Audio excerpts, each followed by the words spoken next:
मैं आपको राजस्थान सेट का पेपर करवा रही हूँ।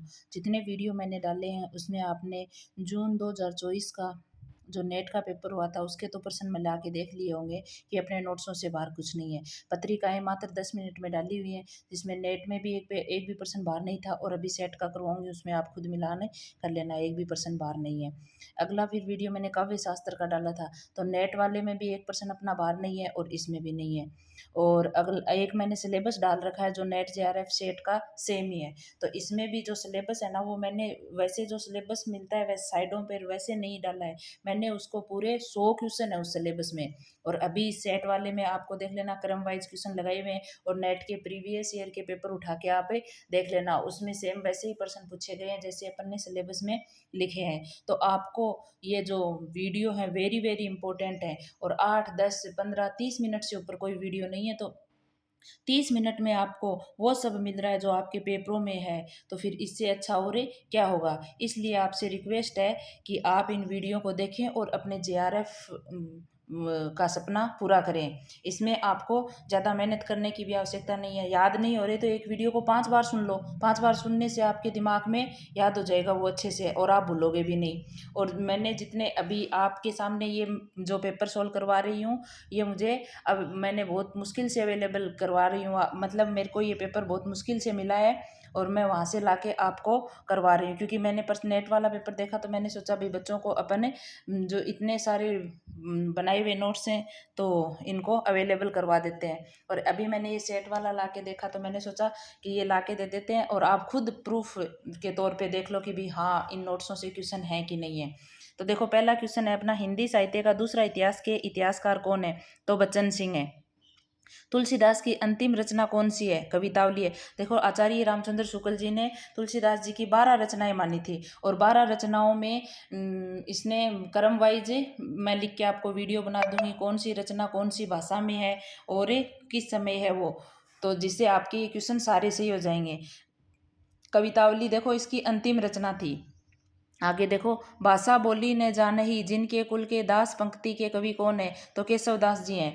तो देखो अब की बार जून में अपने भाषा से संबंधित जो स्टेटमेंट था आचार्य रामचंद्र शुक्ल जी का, तो क्या पता अगली बार केशव दास जी का पूछ लें, तो आपको ये याद करना है। बाल की खाल निकालने वाली वकीलों की थैली गर्म कर उन्होंने अदालत से उस झोंपड़ी पर अपना कब्जा कर लिया और विधवा को वहां से निकाल दिया। पंक्तियां किस कहानी की हैं? तो एक टोकरी भर मिट्टी की है। एक टोकरी भर मिट्टी माधवराव सप्रे जी की कहानी है। अब देखो मैंने आपको सिलेबस के अंदर यूनिट अपनी जो कहानी वाली यूनिट है उसमें जितनी भी कहानियां हैं किस क्रम वाइज लिखी हुई हैं, कौन सी सन में लिखी गई थी, कौन कौन सी कहानियां हैं, और ये किसके द्वारा लिखी गई थी, कौन सी पत्रिका में छपी थी, और पत्रिका में छपी उस समय मतलब वो कौन सी सन में छपी थी, और ये कौन से कहानी संग्रह में, और उस कहानी संग्रह में भी कितने कहानी संग्रह, वो सब सिलेबस वाले वीडियो में अवेलेबल एक जगह ही करवा दिया है। वहीं वो सिलेबस मैंने मतलब बहुत वेरी वेरी इंपॉर्टेंट सिलेबस है वो, क्योंकि उसमें वो नोट्स हैं और उसमें मिनिमम कम मतलब 100 से ऊपर क्वेश्चन है आपके, तो देखना उसको और इससे मिलान भी करना पेपर से। किस कवि ने संस्कृत को कूपजल और भाषा को बहता नीर कहा था? तो कबीरदास जी ने कहा था। अब देखो कबीरदास जी का स्टेटमेंट तो ये स्टेटमेंट आता है, लेकिन नेट में अपने एक पैटर्न चल रहा है कि नेट के अंदर कबीरदास जी की पंक्तियां देते हैं और उन पंक्तियों में किसी एक का अर्थ पूछ लेते हैं, तो यही चल रहा है मतलब पिछले 2011 से 11 के बाद वैसे ही चल रहा है। और 19 के बाद तो लगातार ही क्रम पूछ रहा है, पहले तो कोई स्टेटमेंट भी पूछ लेता था, लेकिन अब की बार यही पूछ रहा है। अगला देखो, अगर इस्लाम नहीं आया होता तो भी इस साहित्य का बाहर आना वैसा ही होता जैसा आज है, किस आलोचक ने कहा? तो आचार्य हजारी प्रसाद द्विवेदी जी ने कहा। अब देखो मैं आपको साहित्य करवा दूंगी और उस साहित्य में मिनिमम घंटे भर की क्लास होगी, और जितने साहित्य के इंपॉर्टेंट क्वेश्चन है जितनी इंपॉर्टेंट रचनाएं है वो सारी एक जगह अवेलेबल करवा दूंगी। अष्ट छाप की स्थापना किसने की थी? विठलनाथ जी ने। अब देखो अष्ट छाप के अंदर बस 2 मिनट का वीडियो है उसमें सारे याद हो जाते हैं। एक तो अष्ट छाप की स्थापना वल्लभाचार्य जी, विठलनाथ जी, इन दो दो के मतलब 8 शिष्य हैं, 4 इसके 4 इसके, तो इनको क्रम वाइज लिखना होता है। एक तो देखो ऐसे नेट में क्वेश्चन आता है कि नेट का थोड़ा लेवल हाई होता है, सेट का थोड़ा कम होता है, तो इसमें देखो वल्लभाचार्य जी के शिष्य 4 हैं और विठलनाथ जी के 4 हैं। या तो फिर ऐसे क्वेश्चन पूछता है कि इनको आचार्य रामचंद्र शुक्ल के अनुसार क्रम वाइज लगाइए, या फिर ऐसे पूछता है कि विठलनाथ के कौन से हैं, वल्लभाचार्य जी के कौन से हैं, या फिर ऐसे पूछता है कि विठल अष्ट छाप में कौन सा कवि शामिल नहीं है। तो ऐसे ही क्वेश्चन बनते हैं। तो आपको ये मैं 2 मिनट के वीडियो में पूरे करवा दूंगी। आगे देखो, रास पंचाध्यायी के रचनाकार कौन है? नंददास जी। अब देखो, रास पंचाध्यायी नंददास जी की वेरी इंपॉर्टेंट रचना है। 1 मिनट के वीडियो में इस रचना से पूरा महत्वपूर्ण बातें लिख के दे दूंगी। रास पंचाध्यायी रोला छंद में लिखी हुई रचना है। संतन को खांसी इकरी सुकाम, आवत जावत पनैया टूटी, बिसर गयो हरि राम। ये पूरा दोहा इसका कुम्भन दास जी ने यह उक्ति किस बादशाह के बारे में कही थी? देखो, अकबर ने कुम्भन दास जी को अपने दरबार में आमंत्रित किया था, तो वहां जाके कुम्भन दास जी ने यह बात कही थी कि भाई राजा के दरबार में संतों का क्या काम है, ऐसे ही आने जाने से हमारी जूतियां टूट जाती हैं। तो ऐसी बातें उसने बोली थी। तो किसके दरबार की बात है? अकबर के दरबार के बारे में बोला। अकबर के दरबार से कही गई ये उक्ति है। ये घायल रीगत घायल जाने, हिवड़ो अंगन सजो। ये देखो, हिवड़ो नाम राजस्थानी भाषा का शब्द है। तो ये पंक्ति कौन सी भाषा की हो गई? राजस्थानी भाषा की। इन मुसलमान हरिजनन पर कोटिन हिंदू वार। ये रस खान के विषय में यह उक्ति किसने कही थी? तो भारतेंदु जी ने कही थी। कली कुल कल्पतरु के रचनाकार कौन है? चिंतामणि। अब देखो, चिंतामणि त्रिपाठी की रचना किस सन में लिखी गई है, ये आपको साहित्य वाले वीडियो में मैं करवा दूंगी। और आचार्य रामचंद्र शुक्ल ने चिंतामणि को रीतिकाल का प्रथम कवि माना है। रीतिकाल को अलंकृत मध्यकाल किसने कहा था? तो मिश्र बंधुओं ने कहा था। अब देखो, आपके आदिकाल को किसने क्या कहा, भक्तिकाल को किसने क्या कहा, रीतिकाल को किसने क्या कहा, आधुनिक काल को किसने क्या कहा? ये मैं आपके 4 काल हैं और 4 मिनट के अंदर आपको ट्रिक से पूरा याद करवा दूंगी। तो इसका वीडियो भी मैं डाल दूंगी। दशानन की नाभि में अमृत था, यह दशानन में कौन सा समास है? बहुब्रीहि समास है। अलप प्राण तालव्य ध्वनि जय। अब देखो, अलप प्राण महाप्राण एगोश सैगोश, इसमें कंफ्यूज होते हैं, तो ये चीज भी मैं ट्रिक से याद करवा दूंगी। छत्तीसगढ़ हिंदी किस उपभाषा से संबंधित है? तो पूर्वी हिंदी। अब देखो, भाषा का एक वीडियो डालूंगी 2 मिनट का, इसमें अवधी, छत्तीसगढ़ी, बिहारी, मगही, मैथिली, ये सारी भाषाएं आपको याद हो जाएगी कि कौन सी किससे संबंधित है, और ट्रिक से ही। अब देखो, इसकी तो ट्रिक मैं आपको यहीं बना के बता देती हूँ कि अब पूरा 36 का आंकड़ा अब से अवधी भाषा की है, और पूरा यानी पूर्वी हिंदी, और अब पूरा 36 यानी छत्तीसगढ़ी और अवधी और भाषाएं ये सम्मिलित हैं। तो ऐसे मतलब ट्रिक से आपको पूरी चीजें याद करवा दूंगी वहां पर। आगे देखो, फिर अपना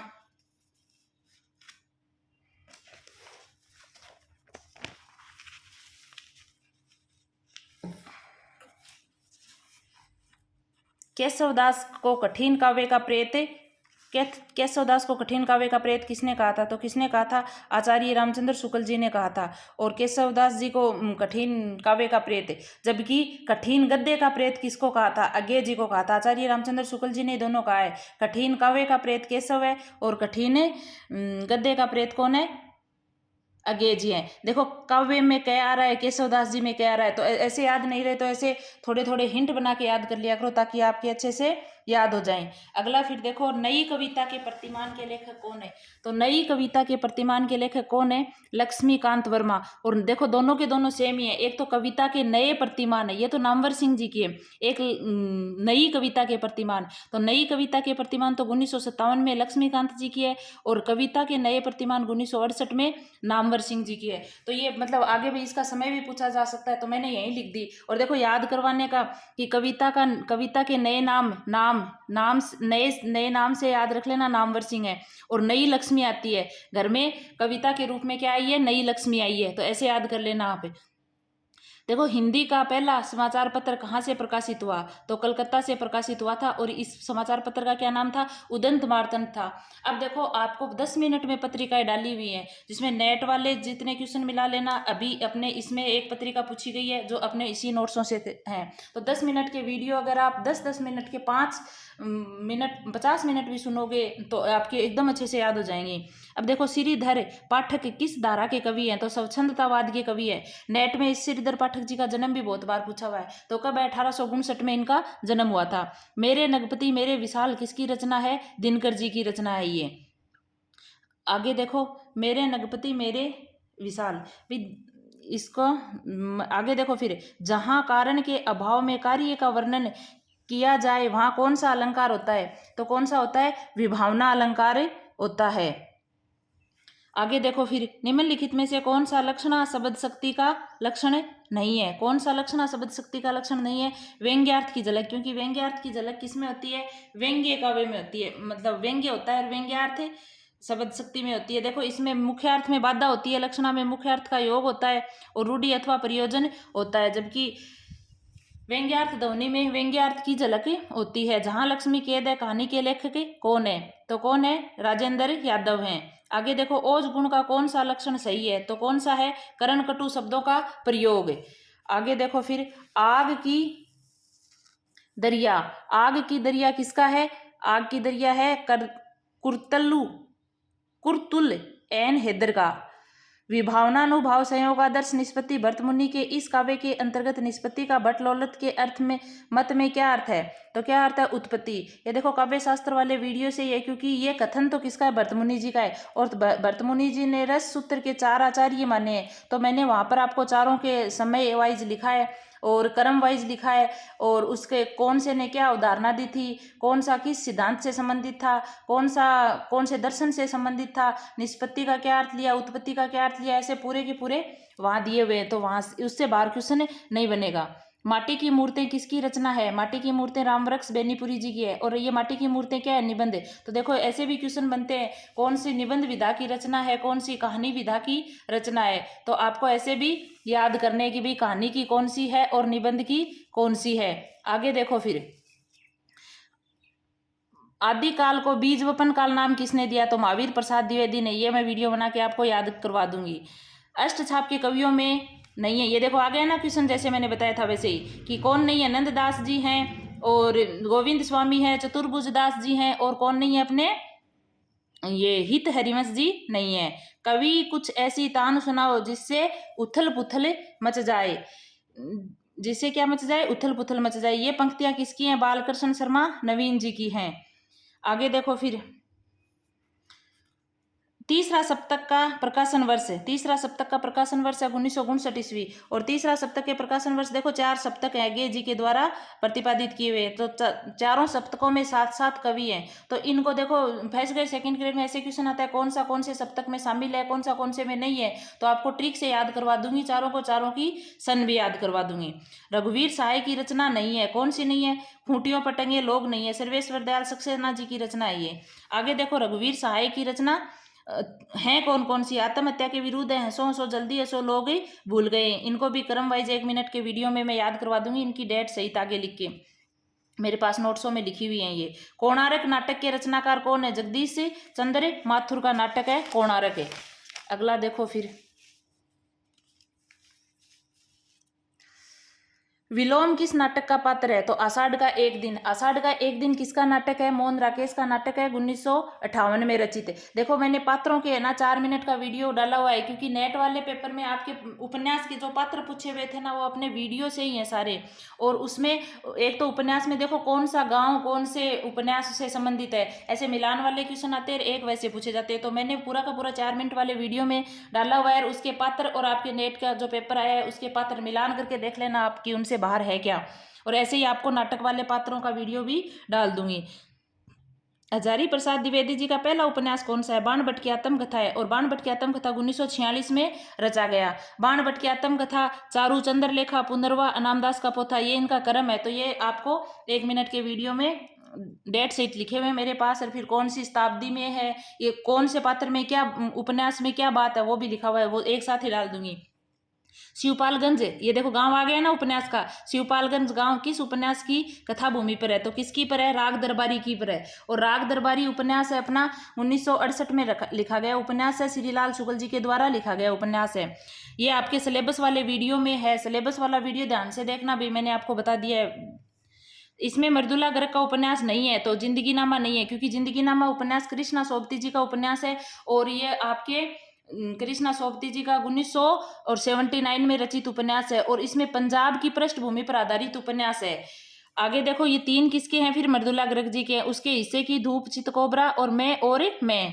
आगे देखो, शिरीष के फूल के निबंधकार कौन है? शिरीष के फूल के निबंधकार कौन है? आचार्य हजारी प्रसाद द्विवेदी जी हैं। प्रकाशन वर्ष के कालक्रम के अनुसार लगाइए इनका। तो ये आपकी सिलेबस वाले वीडियो से आराम से क्वेश्चन हो जाएगा, क्योंकि मेला अंचल 1924 में फणीश्वरनाथ रेणु जी का है, जूठा सच 1958 में, और ये यशपाल जी का है, और राग दरबारी आपके है ही, राग दरबारी 1968 में श्रीलाल शुक्ल जी का है, और तमस 1973 में विषम साहनी जी का उपन्यास है। तो क्रम वाइज लगाना है, सिलेबस देख लेना, वहां पर ये क्रम वाइज लगे हुए हैं सारे। मुक्ति बोध के उपन्यासकार, मुक्ति पर्व के उपन्यासकार कौन है? तो मोहनदास नेमिष राय जी हैं। हीरा डोम द्वारा लिखित अछूत की शिकायत शीर्षक कविता जो सरस्वती पत्रिका में छपी थी, किस बोली या भाषा में लिखी गई थी? तो भोजपुरी में। आगे देखो, फिर अगला क्वेश्चन है आपका, दलित साहित्यकार, साहित्य का सौंदर्य शास्त्र के लेखक कौन है? रचना का क्या नाम है? दलित साहित्य का सौंदर्य शास्त्र है। इसके कौन है? ओम प्रकाश वाल्मीकि जी हैं। बुद्ध, बारूद और पहाड़ यात्रा वृतांत के लेखक कौन है? तो इसके कौन है? देखो, पहाड़ और कांकरिया, यानी पहाड़ बड़ा रूप होता है, कांकरिया छोटे रूप होते हैं, तो ऐसे याद कर लेना। इसके कौन है? मधु कांकरिया। शेखर एक जीवनी उपन्यास, ये इसमें प्रश्न यही पूछा हुआ है, शेखर एक जीवनी कौन सी साहित्यिक विधा है? तो उपन्यास विधा है। और शेखर एक जीवनी 2 भागों में है, अज्ञेय जी का ये उपन्यास है। ठीक है, आगे देखो, रांगे राघव द्वारा लिखित रिपोर्टाज है। तो रांगे राघव जी द्वारा लिखित रिपोर्टाज कौन है? तूफानों के बीच में है। और लक्ष्मीपुरा को मैंने क्यों इंपॉर्टेंट किया है? क्योंकि ये हिंदी का प्रथम उपन्यास रिपोर्टाज है। हिंदी का प्रथम रिपोर्टाज कौन सा है? लक्ष्मीपुरा है। और रांगे राघव जी का कौन सा है? तूफानों के बीच। आगे देखो, एक साहित्यिक की डायरी के लेखक कौन है? तो मुक्तिबोध जी 1976 में रचित डायरी है ये।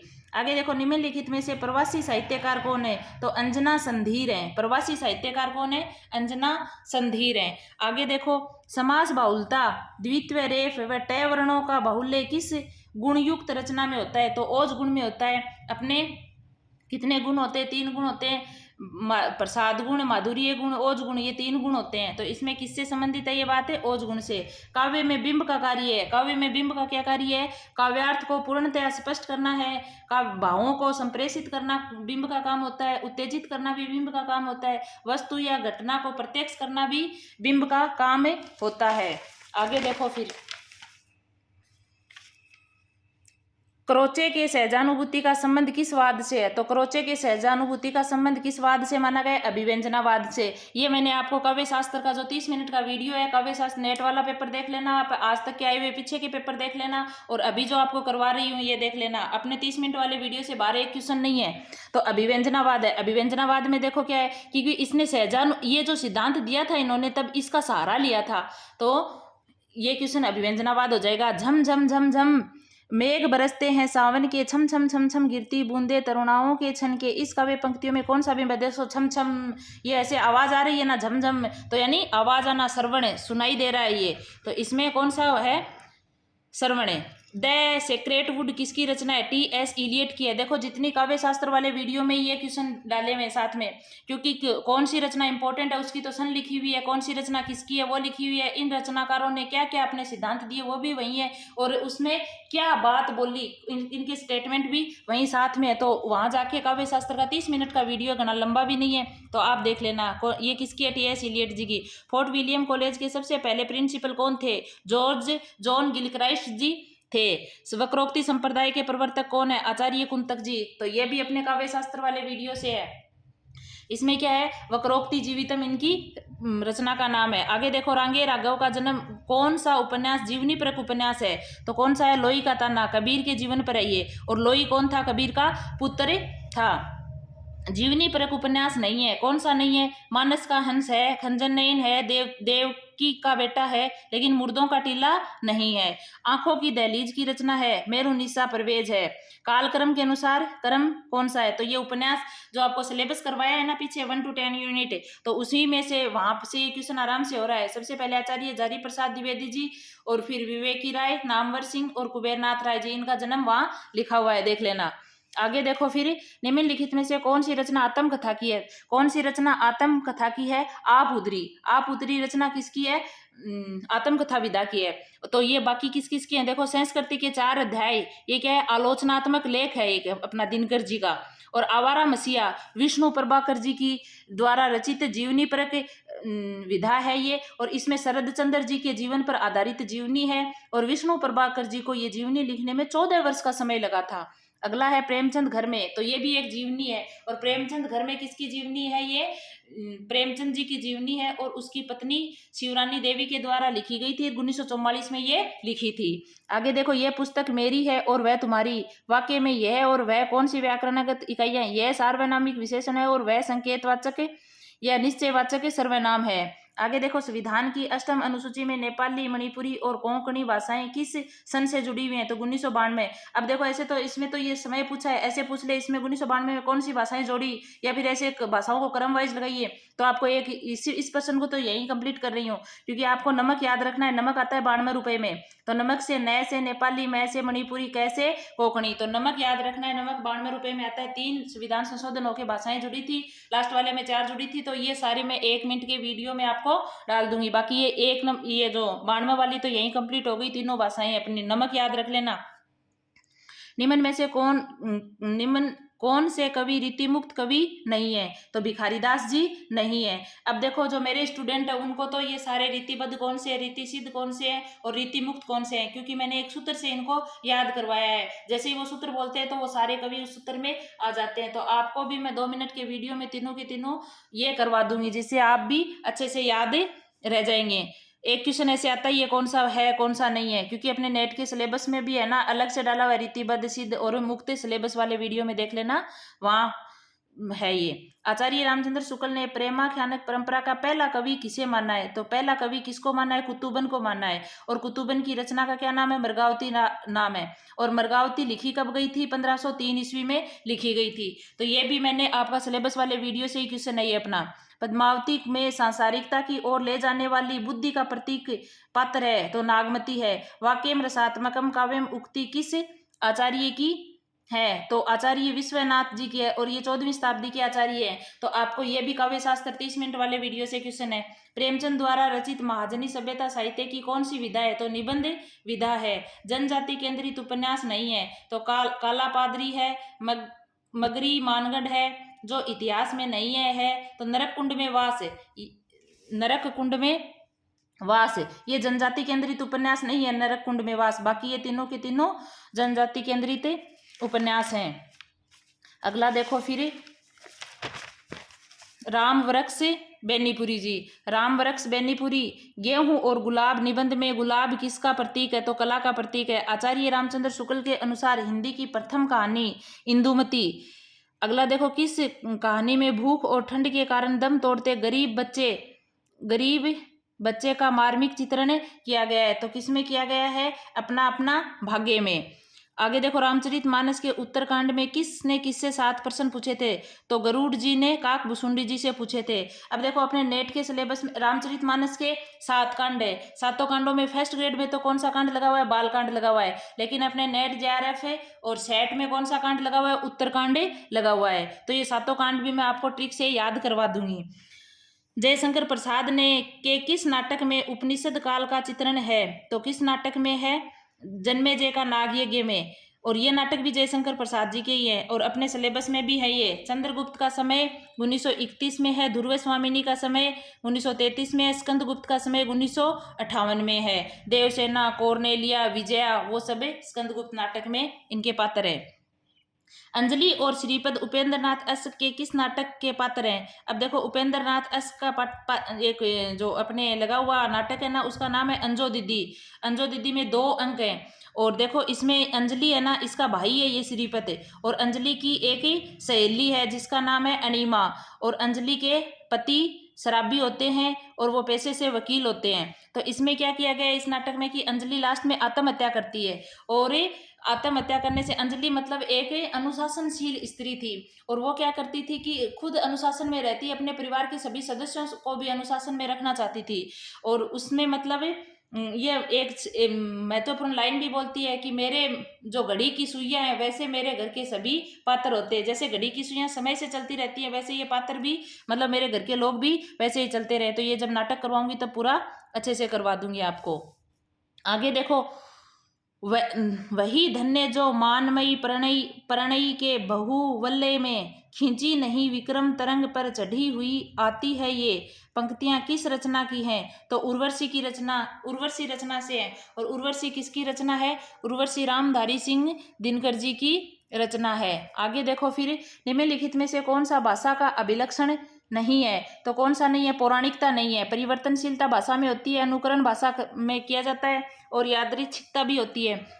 भाषा यादृच्छिक ध्वनि प्रतीकों की व्यवस्था है। ये किसका कथन है? तो डॉक्टर भोलानाथ तिवारी जी का कथन है। ये देखो, ये आ ही गया, ये स्टेटमेंट याद होता तो ये क्वेश्चन में ये ऑप्शन तो आपके वैसे ही याद आ जाता। आगे देखो फिर, इसमें अर्थ परिवर्तन की दिशा कौन सी है? तो अर्थ संकोच भी है, अर्थ विस्तार भी है, अर्थ देश भी है, सभी है। उत्क्षिप्त व्यंजन कौन सा है? ढ। दंत्योष्ट व्यंजन कौन से हैं? तो दंत्योष्ट कौन से हैं? दंत्योष्ट व्यंजन है पे, फे और वे। आगे देखो, डॉक्टर भोलानाथ तिवारी के अनुसार रचना के आधार पर वाक्य के भेद 4 है। वह आया होगा, यह वाक्य कौन से प्रकार का है? संदेह सूचक है। किस ग्रंथ में रीति सिद्ध की स्थापना की गई है? तो काव्य अलंकार सूत्रवर्ती में। काव्य अलंकार सूत्रवर्ती किसका ग्रंथ है? वामन का ग्रंथ है। वामन की शताब्दी कौन सी है? 8वीं। तो क्या याद रखोगे? सूत्र अपन को मिल जाता है, अपन बोलते हैं वाह मुझे सूत्र मिल गया, वाह से वामन याद रख लेना। और इसमें देखो क्या है, ग्रंथ में रीति सिद्धांत की स्थापना की गई है। रस गंगाधर के रचनाकार कौन है? तो पंडित राज जगन्नाथ है। ये दोनों क्वेश्चन अपने 30 मिनट वाले वीडियो से ही है। और इसका समय कौन सा है? 17वीं शताब्दी है। अब की बार जून वाले पेपर में जयदेव का समय पूछा था कि 13वीं शताब्दी के आचार्य कौन है? तो जयदेव थे। तो वो क्वेश्चन भी अपने 30 मिनट वाले वीडियो से ही था। आगे देखो, काव्य शोभा करान धर्मान अलंकार प्रचक्षते, अलंकार की ये परिभाषा किसने दी थी? तो दंडी ने दी थी।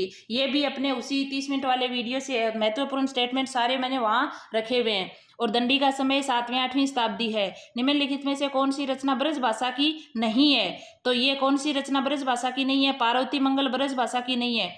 ये तीनों की तीनों अपनी किससे संबंधित है? अवधी भाषा से संबंधित है। तो मैं ये आपको तुलसीदास जी की 12 रचनाएं कौन सी भाषा है, समय कब है और किससे संबंधित है, वो सारी करवा दूंगी। प्लेटो मूल रूप से क्या थे? तो प्लेटो मूल रूप से दार्शनिक थे।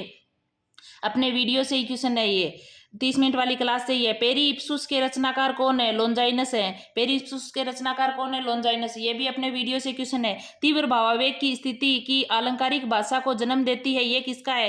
कोलरिज का है। देख लेना वहां जाके आप, इस वहीं से क्वेश्चन है। इसमें अर्धस्वर है, ये और वह अर्धस्वर हैं। अपभ्रंश पुरानी हिंदी है। इस मत के समर्थक कौन है? राहुल सांकृत्यायन जी। जैन कवियों ने कृष्ण कथा को क्या कहा था? तो चरित काव्य कहा था। मुल्ला दाऊद की रचना कौन सी है? चंदायन। सिलेबस से क्वेश्चन है ये, क्योंकि मैंने जब सिलेबस में भाषा करवाई है ना, उन भाषाओं में कौन सी भाषा, कौन सी रचना उस भाषा की पहली रचना है, तो वहीं से क्वेश्चन है ये। अब देख लो आप सिलेबस से कितने क्वेश्चन आ रहे हैं इस सेट में।